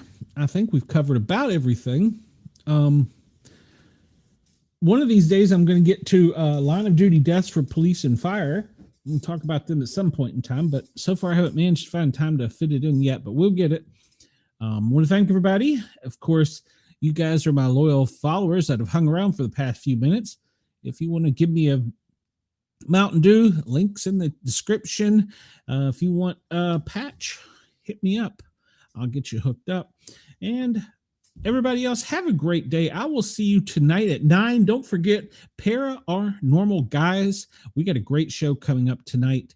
You will love it.